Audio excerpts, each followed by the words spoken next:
this one I do, and it's just such an illustration of the simple genius of the way he thought, and I wanted to share it with you. There's some mathematics involved, and for those of you that don't get it, I won't spend time on it, and I know we have some mathematicians here, so if I get in trouble, you're going to tell me where I'm wrong. But it's pretty simple, and I just want you to see it because the minute I understood it, every light bulb went off in my head, and it was just so genius. So Burke realized that there are the power of symbols. For Christianity, it's a cross. For Judaism, it's our Star of David, and all the power that comes with a symbol. And he said, well, there's no symbol for science. Just the subject of science doesn't have a symbol. So he put some thought into something which, and David will tell you, I guess he thought this was something of a joke, but it actually is really brilliant. Have you all seen this symbol, the Epiphany symbol of his? How many people here understand it? You know where it comes from? Oh, yeah, sure, yeah. The family. Okay. So That's not fair. So, if you look, there are 4 symbols in mathematics of entities which are essentially numbers, but they don't really exist as solid numbers. One of them, you all know pi from the circle. Pi is a number which you may know never ends, because a circle never ends, and you can't mathematically put an end to it. And pi is a number that has an infinite number of points beside the decimal. So it's called an irrational number or an imaginary number. And there are 4 numbers similar to that in science. And one is pi, and one is the letter I, and one is the letter E, and the other is the Greek symbol phi.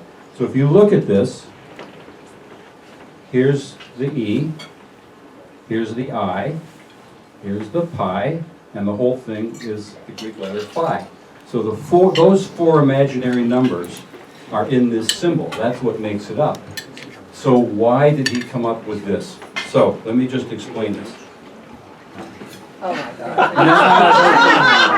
No, don't care, don't care. I'm just My going nightmare. So of these 4 numbers, That's my address. and I'm an ophthalmologist, if you can't read this, please make an appointment.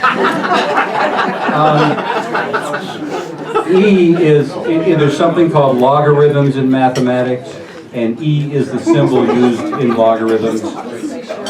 Phi happens to be the only number that when you square it and add 1, you get phi. So it's just the only number that does that.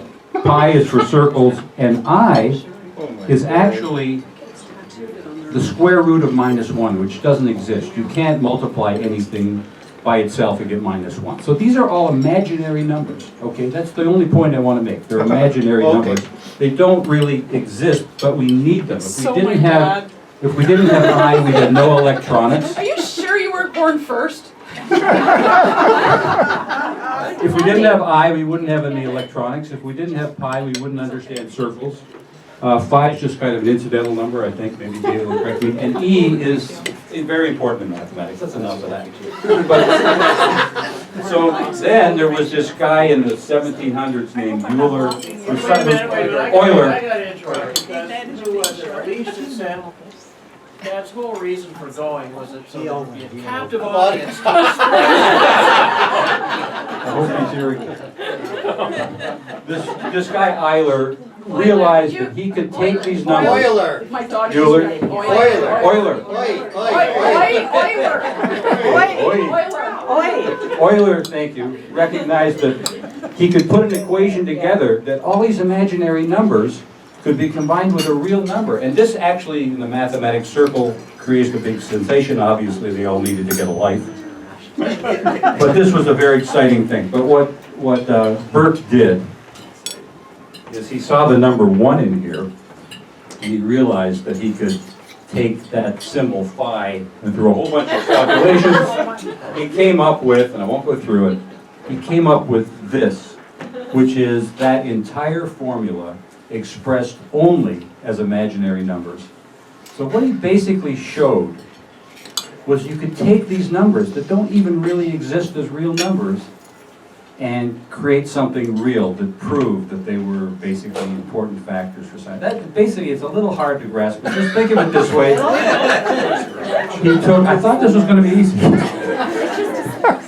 The idea was he created a formula that is a real solid formula made up only of non-existent real numbers that man only made up. Oh. Which to a mathematician is a really big deal. I mean, it really was. And I think the people that are in mathematics that saw this, it was a pretty exciting thing.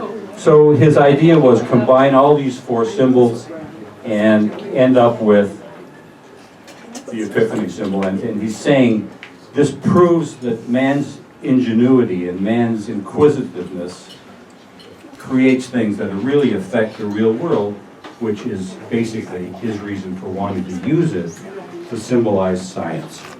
And David will explain what you just And said. now, David will tell you what I just said. I know that's really, for those of you who aren't math,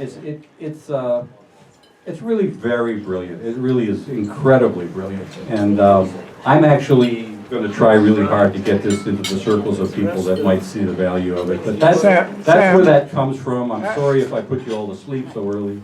Sam, But that's where it comes from. David, how did I do? You did very well. If Philip Poisson is here, Philip, can you want to take the microphone and tell us a story about this? No, you did very well. Philip, don't be scared. No, if you have questions, okay, but you did very well. We're family, Philip, it's okay. I could add a little bit, Sam. Burke actually prepared, maybe someone else could hold this for me. Hi. Burke actually prepared that complicated formula as a joke, because you really cannot take those two equations and put them together. So he was on his way to a meeting of the, what was it, AAAS, the American Association for the Advancement of Science. They were having their annual meeting here in Toronto. Burke was a member, and very gutsy. He had a jeweler make a pin which contained that equation, a combination of the equation of phi squared and Euler's equation. And to put it together is sort of illegal, but if you show it to a qualified mathematician, they would laugh at it. So Burke went to this conference looking for someone who would laugh at his pin. And he found 2 or 3 people, happened to be the president of the American Association for the Advancement of Science, happened to be Kenneth Boulding, one of the foremost economists in the world, a fellow named Mosteller. They're all very famous, but founders of the general systems movement, a very important movement in mathematics and in applied science. And I think it was Boulding who came over to him, didn't know Burke, looked at his pin and burst out laughing. And Burke said, "That's the guy I want to talk to." Now the physical symbol was actually designed by a guy named John Langdon. For those of you familiar with the Da Vinci Code, you know that there's a character in the movie called Robert Langdon, and the author, Dan Brown, no relation to anybody here in the room, his best friend was the artist, John Langdon, so he named Robert Langdon after his best friend. Well, John Langdon created the anagrams in the Da Vinci Code. If you know, they're the sentences that can be read forwards and backwards. You turn it upside down. Well, he's a brilliant genius. So Burke sent his equation to John Langdon, and John sent back the symbol, but without the serifs. You notice the serif on the letter I in the center, it's the center of phi. It came in a rather simple form. And Philip, I hope I'm correct in telling this story. Burke turned the simple symbol that John Langdon designed, and Philip Poisson, following Burke's request, can you please turn it into the symbol that would be used for a society, like a Greek society, like a fraternity. And so Philip refined the design that you see here. And then Burke owns the trademark. You'll see the trademark symbol. And Burke commissioned a company, I guess, or Philip, you must have found the firm that would manufacture them. Yes. And it's cut out on a laser, with a laser cutter, I guess. Yep. So that was the story. It was prepared, started off as a joke, with Burke's sense of humor. I finished. I just have one You more. gotta take the talking stick away from Anybody who me. doesn't have one of these symbols, you'll find some over there. 1995. You'll also find some magnets. Don't try and eat them, they're very hard. But Dad would be pleased to, everyone who doesn't have something like that as a memento would take one. So just, Or two other Take quick a comments. magnet if you have a pacemaker. I just want to make two other quick things, just to show you how clever this is. If you sort of read the Greek here, that comes pretty close to epiph, and calls it the epiphany syndrome, which is very close, a symbol which is close to having an epiphany, you know, an idea. This all ties together really cleverly. The only other thing I want to tell you is you all know my uncle's endless, clever propensity for puns, which never stopped. Never stopped right up until the very end. They did not stop. Am I correct on that? Yes. Yeah. Didn't stop, ever. And he always called me Neff instead of nephew. It was Neff, he was Unc to me. So we would exchange puns endlessly. And the last pun that he sent to me was one of the cleverest I have ever heard. I had sent him a scientific article. I don't know if you know about three-dimensional printing, but you can print now from a computer in 3 dimensions. And I had read an article that they were actually creating food in 3-dimensional printing. That was just fascinating. And I sent him this article. I said, Unc, look at this. And they're taking printers and creating food in 3 dimensions. He sends me back a one-liner. Neff, this is food for thought in depth.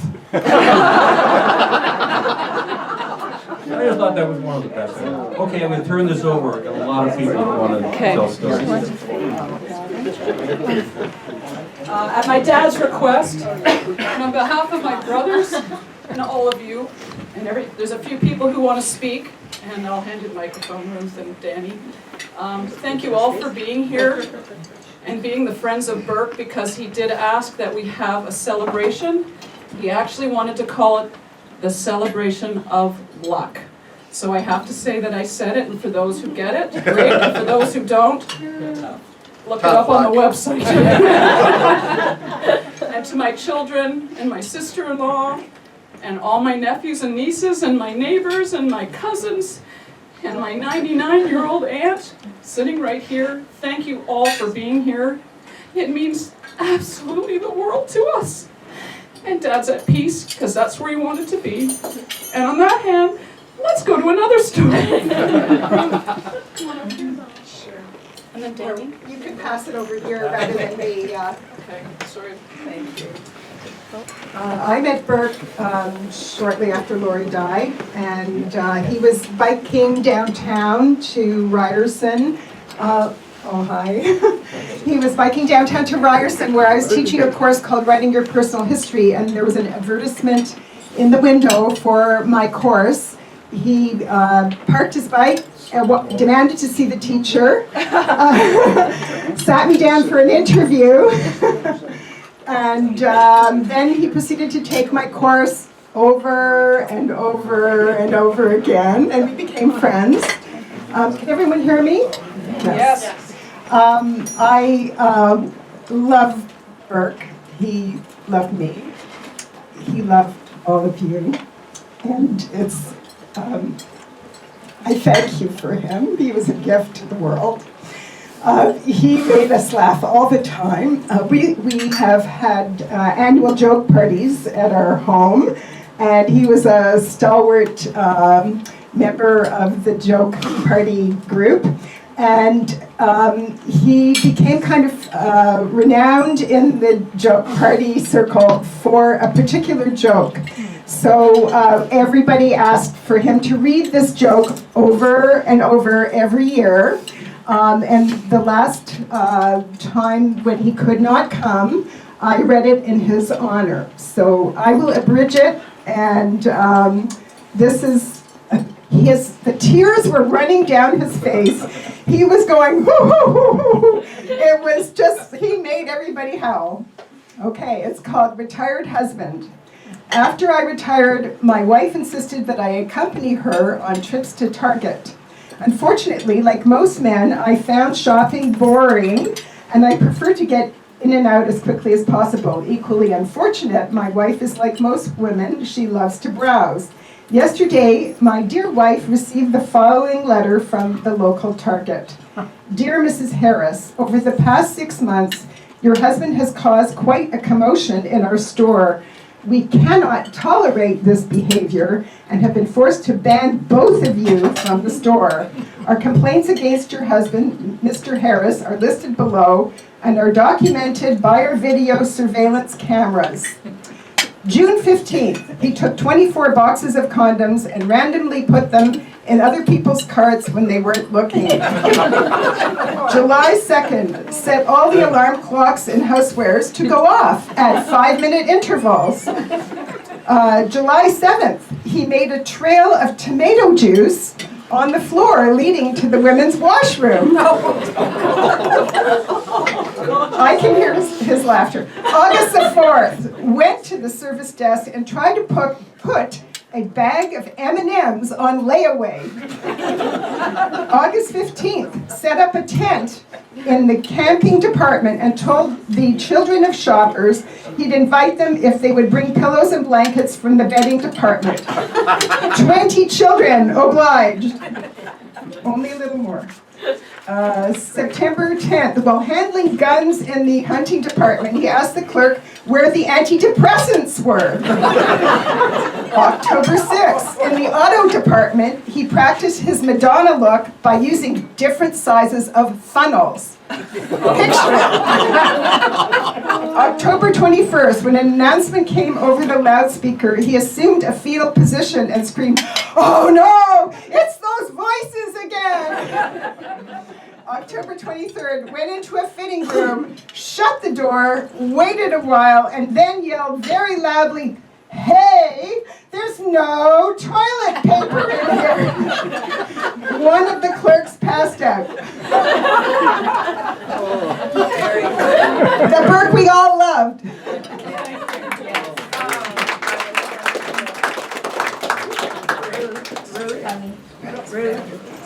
But I have a copy of Oh, that. absolutely.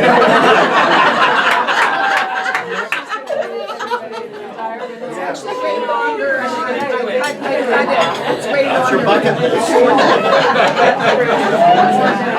I will send it to David. I will send it to you, okay? I'm Dan Brown. I'm Burke's brother, and this is my wife, Fran.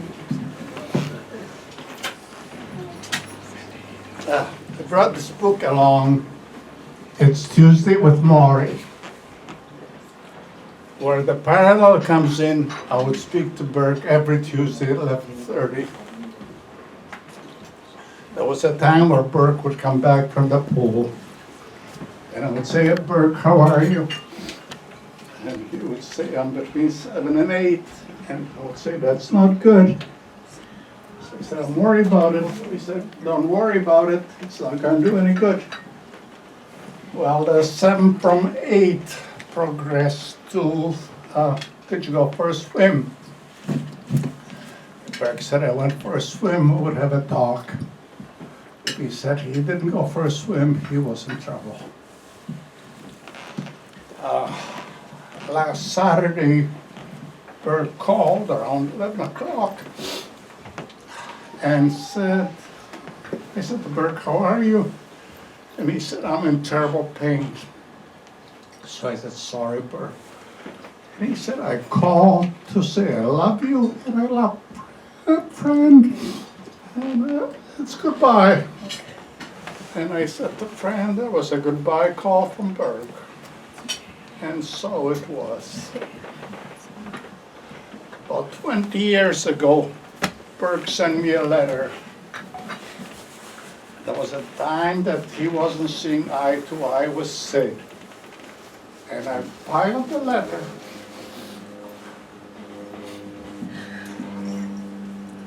And about a year ago, we had lunch with Burke, Fran and I and Burke. And I said to Burke, would you like to get the letter back? And he said, yes, I would. And the letter was never opened. I felt probably down the line, Burke will mail, or Sid will mail, and Burke might be embarrassed or feel badly or what he wrote. So I handed Burke the letter, and he said, thank you very much. And probably the letter is still there unopened. And I had a good story for him. Yesterday, she told him an interesting story from New York Times pertaining to human relations or medical stories. He liked the medical stories, and a while ago he asked me to repeat a certain medical story I told him about 6 months ago. And I said, friend, that's not a good sign. It wasn't a happy story. Well, it wasn't, and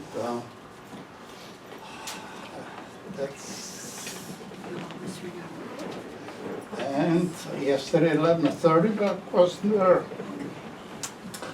And that's it. We love you, Berkey, always. That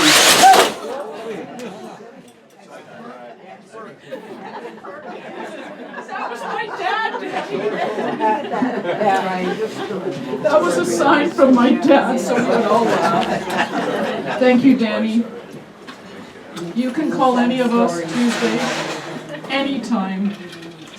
Does anybody else have something that they want to? Oh, sorry, family first. Thanks everybody for coming. I hope I get this without crying too much. I'm the middle son. No, my wife. No,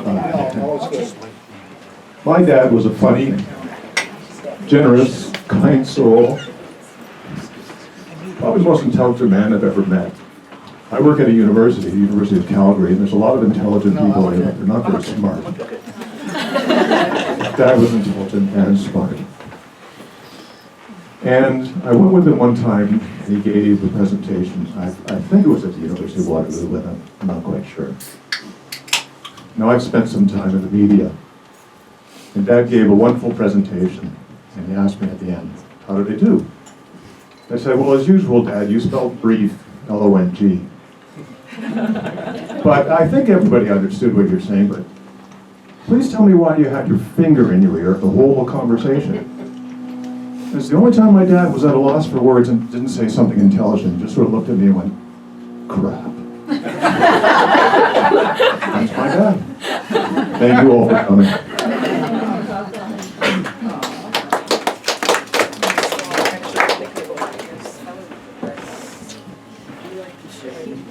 I'm the oldest nephew, Harry. I got a lot of things to remember about my Uncle Burke. When I was a kid in Guelph, living with my grandmother and grandfather, Burke's mother and dad, he had a desk upstairs, remembering again that Burke was only 7.5 years older than I am. And he had a desk upstairs, and I carved my initials in the desk with a sharp knife, HKT.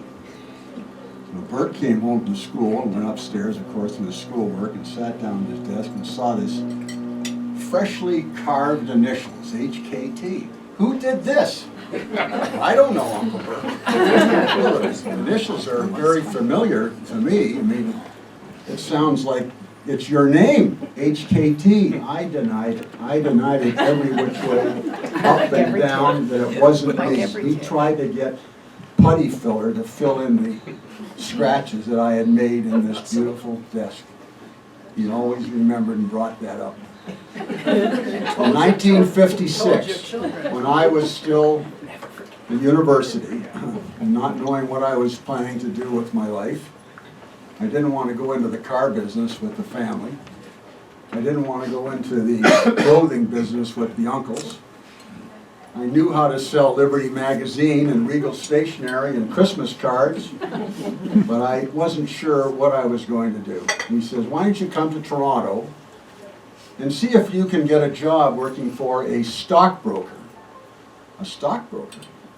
Because I didn't know very much about stockbrokering at that time. All I remember is that Bondgard, which was a small brokerage firm, had an office in Toronto, and all the old guys used to go in and sit in the chairs and watch the girls mark the prices on the chalkboard on the platform higher than the chairs. They would crouch down lower and lower in the chairs, looking up at the girls as the skirts got shorter and shorter. That was my experience with stockbrokering. But I thought it might be interesting. So I came to Toronto. Burke was working for someone called Norton Pentern, who was in the real estate business. And he had a very distinguished gentleman from Toronto named Norm Gilchrist working in the office. Norm Gilchrist was a member of the National Club, the Toronto Golf Club. He was well entrenched in the community. And I thought, well, maybe this is an entree if he could help me. And he said, let me call some of the sales managers of the various investment firms and see if they're looking for someone to work during the summer months. After 17 appointments and interviews, I got 6 firm offers for the summer. And I ended up working for a company called McLeod Young Weir because someone in Guelph, Judge Stuart Clark, knew the family and recommended McLeod Young Weir as a distinguished firm needing some young blood, great opportunities, and he was married to Ewart Young's sister. I abbreviated that story, but it was just a coincidence that that happened. So I came into Toronto. I stayed with Burke and Laurie on 34 Farrington while I had this summer job. And I used to walk out, catch a bus at Heathcote and Bayview down to the Eglinton subway station and commute to work. And I have to reverse it at night. Burke kept in touch with me, of course, after I did finish school and got a permanent job and saw my career flourish. Kept encouraging me, even though he cautioned me, listen, Harry, you're working in a big casino. He says, you have to know how to operate. And I did. I eventually moved to Montreal, got married, I moved to Windsor. I spent 8 years in Windsor running a small office for McLeod Young Weir. I came back to Toronto in 1968. I bought a house north of the 401, north of Shepherd, north of Finch, up to Steeles Avenue. I thought I was just so far out I couldn't believe it. And Burke kept encouraging me. I did survive. In the early 80s, I switched over and became a financial advisor. Was successful. I trained a young godson, Shane Dubin, who I think is in this room. He joined me when he was 18 years old out of high school. He has become very successful, more than what I achieved. I'm so proud of him. And I attribute this all to Uncle Burke, because he steered me from Guelph, Ontario, into an environment that at the time was not too welcome.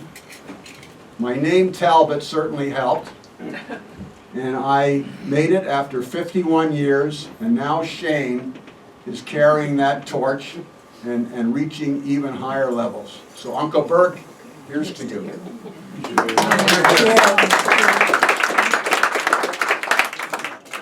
like to introduce to everybody my mom, Vin Katz, who is my Uncle Burke's sister, and about to be 100 years old in a couple months. Amen. Amen. And here's my mom. She's mad at me for saying that. Yeah. That's what mums do. Wait a minute, I've never seen men mad ever. Oh. Closer. I knew and loved my brother Burke all his life. I was 11 years old when he was born. Fought with my sister as to who would push his pram. 2 days later, we were fighting as to who would not push him. We gave him the fancy middle name that I don't think he would have ever chosen, but as 2 young teenagers, we chose Avery, which was a very fancy name in those days. So his name was Burke Avery Brown. Loved him all my life, of course. It's hard, I've been thinking, there was so much to Burke that one cannot describe. And the essence of him was described one day by my granddaughter, and that was my son's daughter. I was speaking with her, and she lives in Connecticut. And I said, "Do you remember Uncle Burke?" I said, "You had very little chance to." "Oh," she said, "Bubby, of course I remember Uncle Burke. He was the most engaged and engaging man I ever met." To me, that described Burke completely, because my granddaughter has a lot of experience with people. She's with government, she's with, well, people all the time, and yet she had a phrase that to me was the essence of Burke. And he did not have to enter a room and say a word. He would just sit down. Before long, people heard of him. There was a joke, there was laughter, always love. He had great love for the children, and somehow observed them when they were small. And you know, it's so surprising how many of them remember him so well without ever having a lot of contact with him. So I hope you that knew him well will understand what I'm saying when I said the phrase I just said. He would have loved having you all here, loved the idea of a party, loved the humor.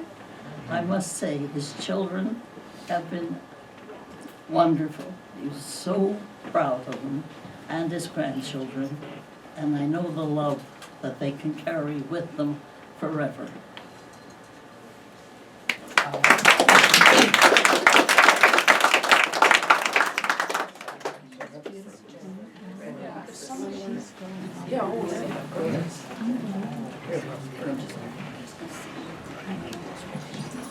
Oh, Burke and I had many, many conversations. The conversations were never 5 or 10 minutes. They ran for about an hour.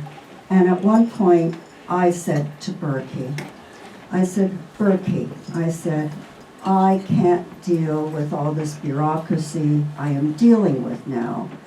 And I said, "Burke," I said, "right now I feel I can't see the light at the end of the tunnel."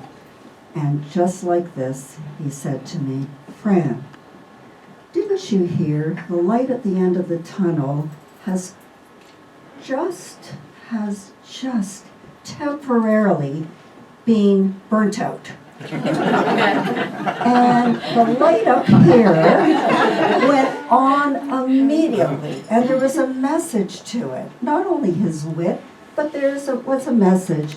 And I thought, this really is just temporarily. I'm gonna push on, okay?" And sure enough, a few days later, he'd call and he'd say, "How are you doing?" And I said, "Yeah, pretty good, Burke." And he really was. He was the light, just one of the wonderful lights of my life. He was an inspiration. He was everything.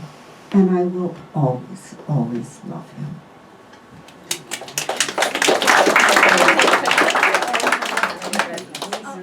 I'll say a quick thing, and then there's someone in red glasses. Hi. Oh, there, I see you now. I'm Talal. Family first. Family first. I'm Susie's daughter. I'm Burke's granddaughter. This is why I didn't want to grab it. Oh, closer? Okay.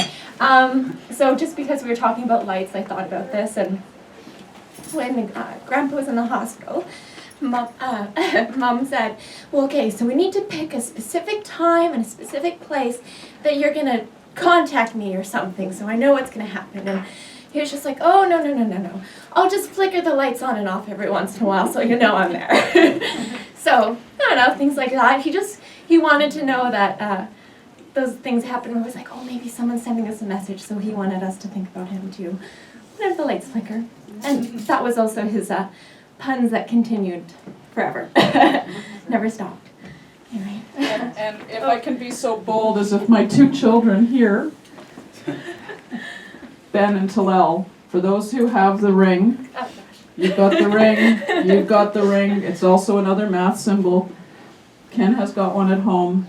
My children have tattooed, as of yesterday, my father's, show them. They went yesterday and did this together. It's a symbol of their love for Burke, for Unc, for Dad, for whatever other umpteen, Grandpa, Zadie, Berkey. And if it's something we don't like, you weren't supposed to be here. But we love you anyway.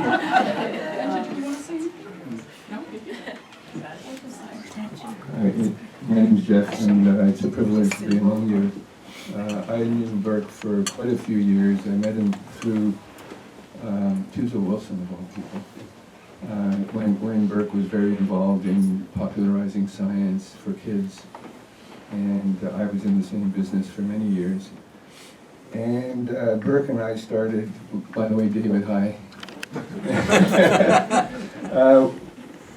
He started telling me the secret of luck and the normal distribution. I have a science background, science writing background, and financial business in some ways as well. And Burke, of course, his big love was psychology, even though he was an investment banker when he was working. And he had discovered something. And I had a whole career of science writing, working for ideas and interviewing Nobel Prize winners about physics and artificial intelligence. And so I was used to talking to people like Burke, because he was of the same caliber. And he wanted so strongly and forcefully and badly to communicate what he had figured out. But I want all of you to know that the people he wanted to leave a legacy to was not the world, although he would have liked that. It was you. And every time I talked with him about this, he said, it's my family and my grandchildren and my nephews and my nieces and my daughter and my children who I want to leave this legacy to. And he so much wanted you to get it. And I worked hard with him to try to help him get people who didn't have a science background to get it. And he showed me all the gizmos he made and the normal distribution when the balls dropped. And I just want to leave you with an interesting story. My wife and I went to India once as part of a mission with the Information Technology Association of Canada. I worked and she played. But I went around to science museums in India.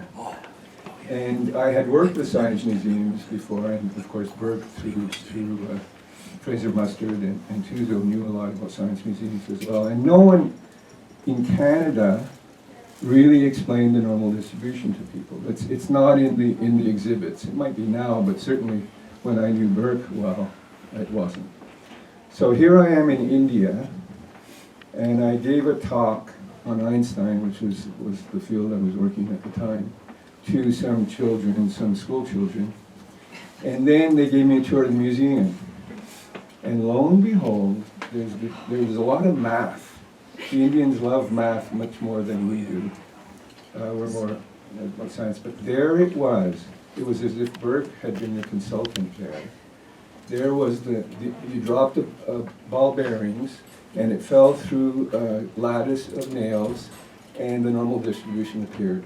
Would you like a demonstration? Because this is my father's necklace. Yes, I know. So it was as if he had given them the prototype of that, and this science museum in Mumbai had actually built it for Burke. So Burke's sitting there in India as well. So,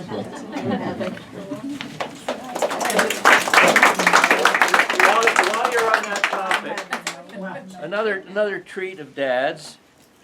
I think some of you know about this. He's made this coin with balls in it and the normal distribution and a few little things written on it. So again, don't try to eat these, but please everyone take one as a memento of Dad if you don't have one already. My name is Stuart. I'm going to follow up this conversation. My acquaintance with Burke comes quite a bit later, I suspect. I've known him for about 10 years. And it's been through the field of mathematics. I belonged to the Fields Institute for years and years and years, and Burke began to appear. Now, I'll tell you one thing that's magical. It's when somebody comes into the room and starts to talk in such a way that everybody begins to listen because it's so different from everybody else. And Burke did that time in and time out. He would come in and start talking about his projects, the normal curve and so on. But I'll add two quick things. One of the little anecdotes for me had to do with, again,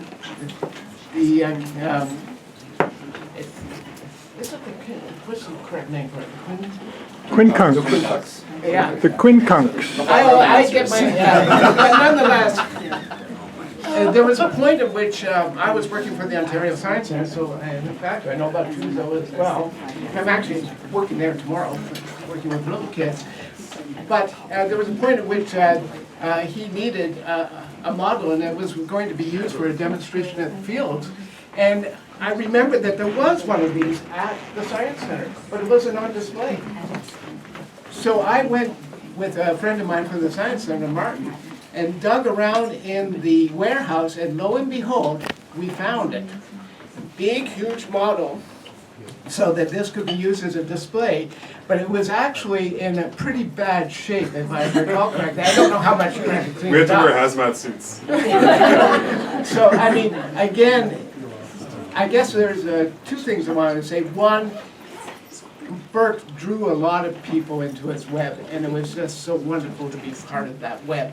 And the other thing I really do have to say is I agree that Burke wanted to leave something to everybody in this room, but I think he had one other group in mind, and that's children. He was all about children.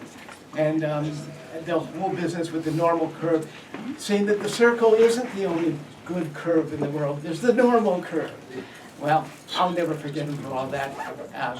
I'm honored to have known him.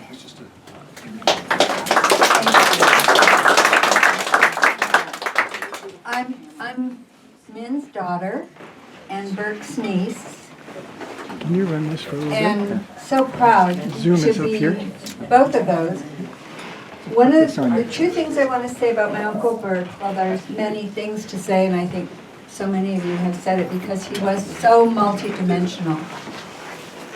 The one was that one day he was talking to me after Laurie had passed away. And he was telling me that he asked himself the question, did he have an open mind? And I said, well, what made you ask that? And he said, well, I went to a conference, I guess some kind of science conference, and he said, I noticed that the only workshops that I chose to go to were things that interested me, and that I already knew something about. And he said, well, I thought, well, that's terrible. That means I've already made up my mind about a whole lot of things and what's not important. And he said, after that, he began to choose to go to the workshops that didn't interest him at all. And I have never forgotten that because he really touched me in the way of saying, keep an open mind. Don't just follow what you already believe. We had an incredible simpatico, Burke and I, and the things that interested us. Lots of wonderful, wonderful conversations that went on, as Franny said, for hours. But the thing that I think I adored about him was his capacity to love. And he was so proud of all of you, of his children, of his grandchildren, of his nieces and nephews, and great-nieces and nephews. And I think anybody who thinks, any of us in the family who think about him, will always think about his love. And what a legacy. And I know that that legacy, along with the curiosity that all of you have, will go on, and you will pass that legacy on for the rest of your lives. What an extraordinary thing that he was able to do.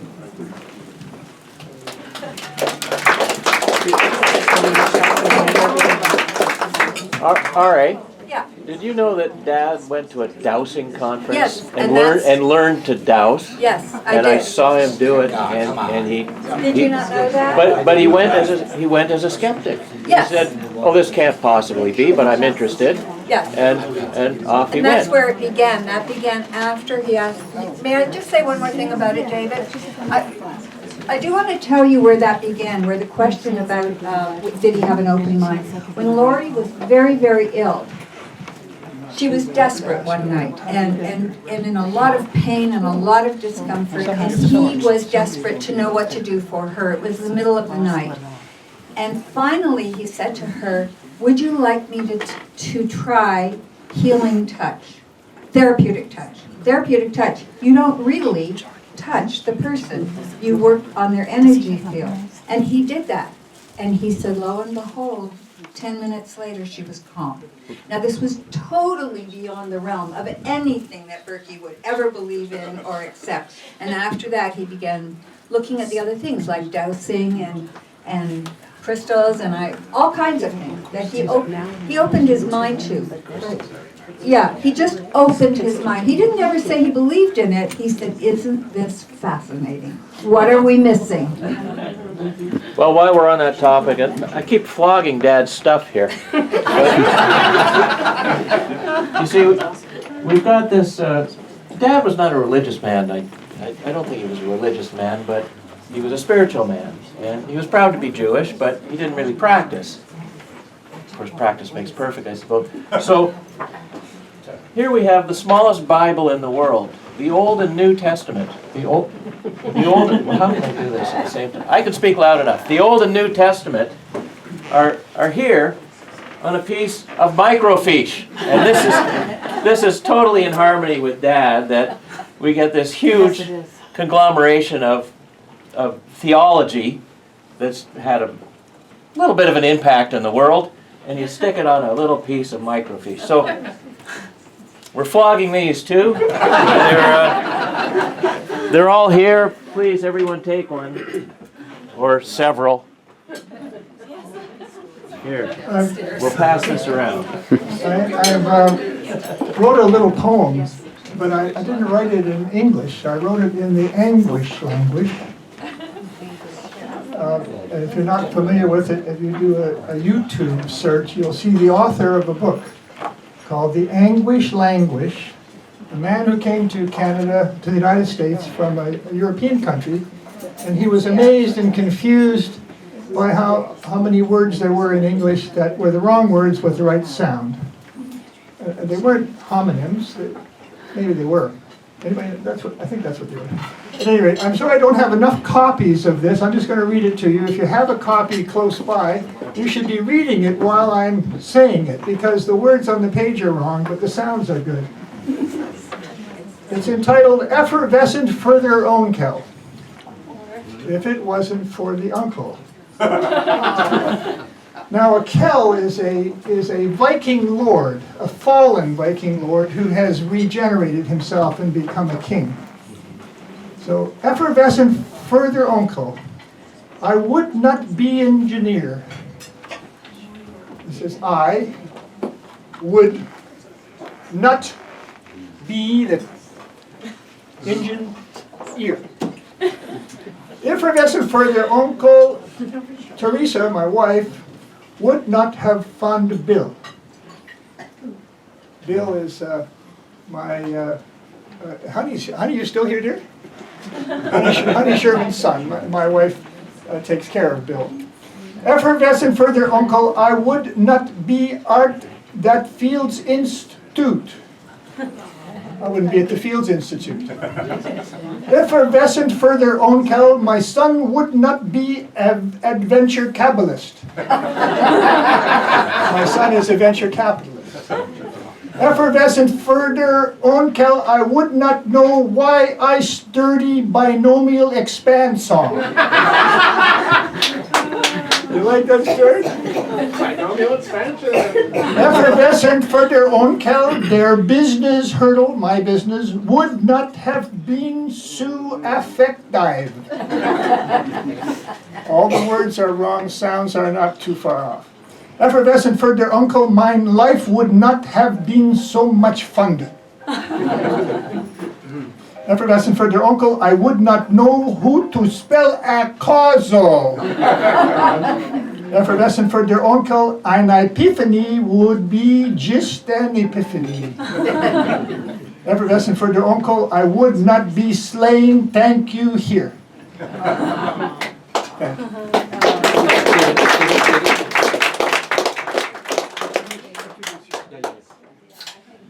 My name is Philip Poissant. I was introduced to Burke maybe 15 years ago by the notorious Jane Somerville, Jane, right there. And I was introduced as a designer-client relationship. I had never met Burke before, but as many of you said, just his presence seemed to change everything about what you thought a client would be. Long story short, I know Burke would want me to speak to this symbol. Burke and I designed the causal and that symbol together with help from John Langton, certainly. But once it was done, once it was designed, Burke wanted to send a copy of this 6-inch desktop to people throughout the world who he thought would recognize its importance and want one. And we did that. And amazingly, we had the most positive response. And Burke was so pleased. But he would also want me to say, because we know that Burke was very family-oriented, once we had designed the symbol, wanted to have it manufactured, at least in a cottage industry method, it was my son, who is a very gifted sculptor, who created the silicone molds and produced maybe 40 or 50 of these for us to send out. The best thing about that story is Burke was pleased that it was my son who had done it, because he wanted to have family participation whenever he could find it. Once it was done, we went on to other projects, of course, and some, of course, still unfinished. However, I will say that Burke was, all of you are family, of course, mostly family, but he also had satellite families, and I was one of those satellite families. Some people know here, but 3 or 4 times, I imagine, Burke came to my home, my family home, with my children, my wife, and had Christmas dinner with us. He wore those silly Christmas hats, as you do. We have photographs. It was a great, great time. And initially, he drove himself there. This is maybe 12, 10 years ago. But the last few times, the last few visits, I would go pick him up. And he thoroughly enjoyed it all. And he just loved celebrating Christmas. Imagine that. He did. It was a great, great time. And as far as the symbol itself, you know it meant a lot to Burke. And Burke said it was one of the best client designer praises I've ever had when he told me that I had actually brought to life his 60-year obsession. We love you, Burke.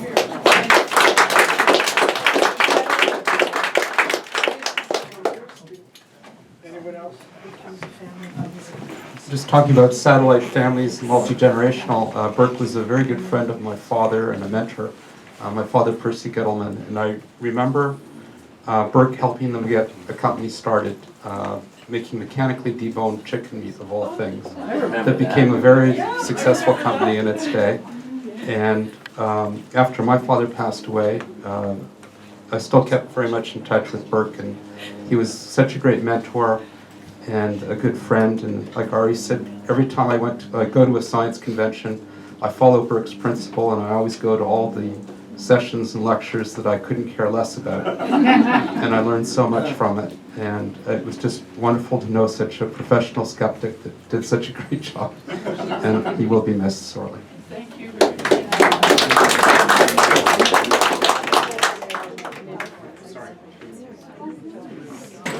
Oops.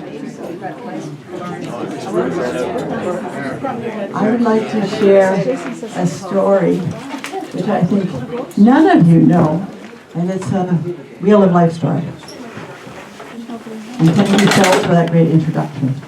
I met my husband at the DONALDA Club, and I was the lifeguard swimming teacher. And this is my first encounter with Burke. So this is not the scientific Burke. This was Burke the father. Ambitious, curious, fun-loving. So my first encounter with him was a race. And Susie was swimming, and I'm not sure if it was Ken or Anthony, but there were at least 2 Browns in the race. And Burke Brown was sure that one of his kids was going to win. And I was the one who had to judge who the winner was. Well, sadly, neither of them won. So I had a little very charming encounter with Burke, because of course he thought Susie had won.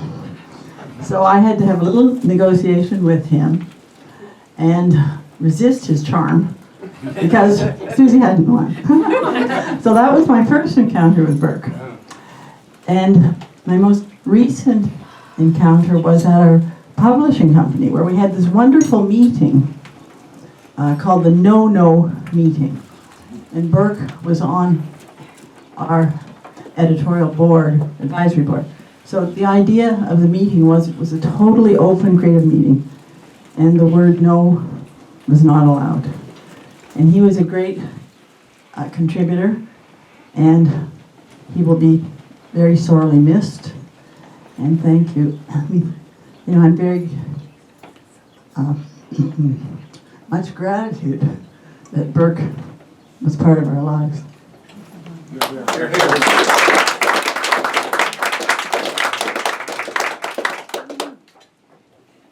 I just came to give you a hug. I'm not a woman of a few words. The apple doesn't fall far from the tree. Who wants the microphone? Is everybody finished? Because mine's a little funny. Oh, good. I have a funny one, too. Just kidding. So I'm Lenore Talbot. I hope one of Uncle Burke's favorites, because he always told me that.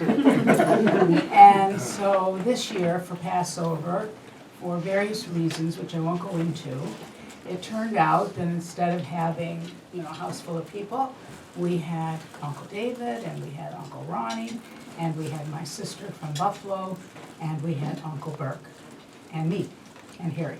So we were 6 or 7 people, which is very unusual. Anyway, I had said to them on the email coming home from where we were, if you don't get a better invitation for Seder, save whatever the date was, and we'll see you at 6 o'clock. And everybody responded, great.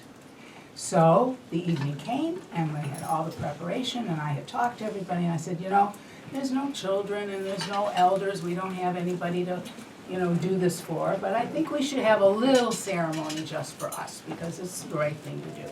So everybody said fine. We sat down, had everything prepared, and we started going through the prayer book with all the customs that go along with one of the most difficult Jewish holidays to do anything for. Everything was done, everything was cooked, and everybody's making fun of everything, and so we're laughing.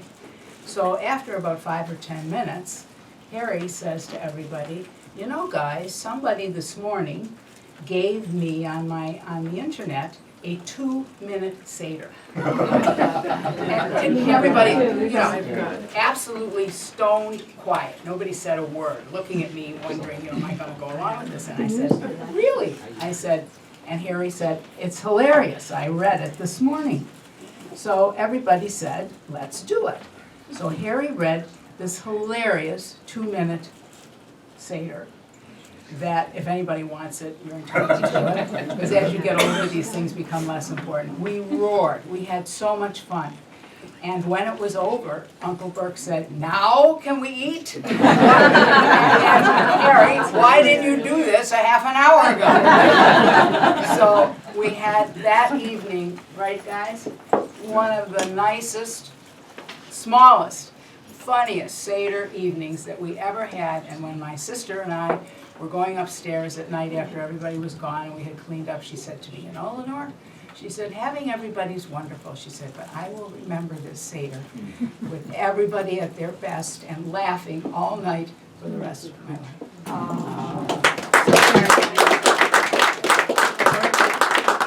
Uncle Burke will be very, very missed in all of our lives here, and all of the children that he loved all around him when he came. and he was a very, very special man.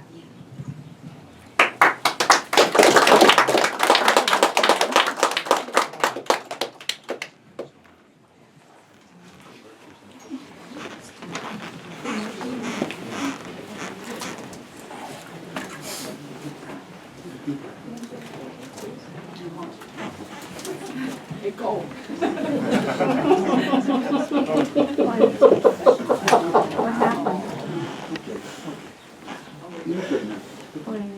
Every Friday night, every Friday night, after Thursday, always Friday, Thursday night, Friday. you know, when you're the baby in the family, you think you have a moment to say something. Hey, Greg. Good one, Ron. I used to live in Scarborough, if anybody cares. And then I moved to Bayview and Shepherd because I couldn't afford it. And unbeknownst to me, I found a lovely place to live, which was about 3 minutes from David's, about 7 minutes from Harry, and then I found out it was about 4 minutes from my Uncle Burke. I said, okay. I didn't realize how moving from Scarborough to Toronto was such a profound experience. And a number of months ago, I started joining David and Burke for Friday night supper. And I would pick up Uncle Burke, who was 4 minutes away, and sometimes we would go over to Tim Hortons, and we would pick up a couple of... One second, do you want to talk? We would pick up a couple of chipotle for Burke and David. I would pick up what I was picking up, and then we would drive over to David's house. We would have the supper there, and sometimes Teresa would join us, sometimes not. And then we would sit down on the couch and watch David's television, or his computer programs with Netflix. Pornographic movies. And we would spend about 3 hours trying to please all three of us on a movie. Uncle Burke wanted to have always an escape. He never wanted to watch anything serious. So we would go through Netflix, and we would I'd have a blast trying to satisfy all three of us. Well, we like this. No, I saw that. No, I saw that. And then we saw them all because Uncle Burke happens to see all these cartoons. And then periodically we would find a movie that we would like. Then Cousin Sam suggests we watch a movie that he thought was good. And Uncle Burke looks at David and me and says, where did I get a nephew like him? Because it was such a ridiculous movie to Burke because it wasn't an escape. So I made a suggestion of another movie, and he looks at me and says, I think you better check yourself into the Clark.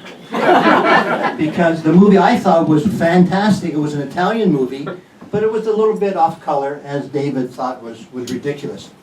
The thing that I want to share with you that not too many people know, my brother David had a special relationship with Uncle Burke.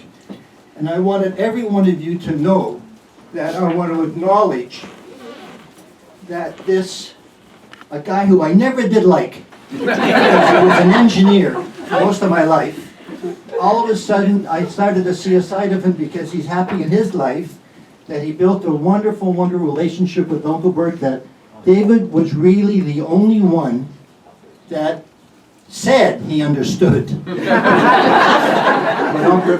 epiphany, what Uncle Burke was always like. And Uncle Burke always told me, when I would take him back home, David was the only one he could talk with. And I believe to this day, the reason why my uncle was able to live so long is because of my brother David, keeping his dream alive.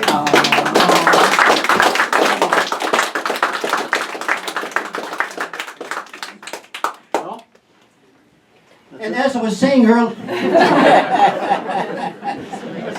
Very nice.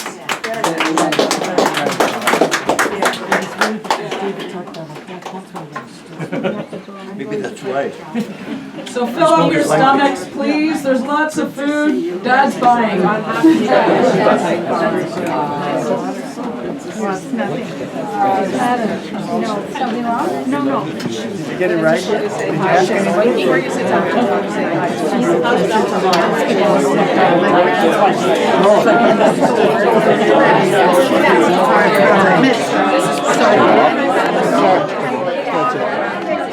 I don't like the controls out here.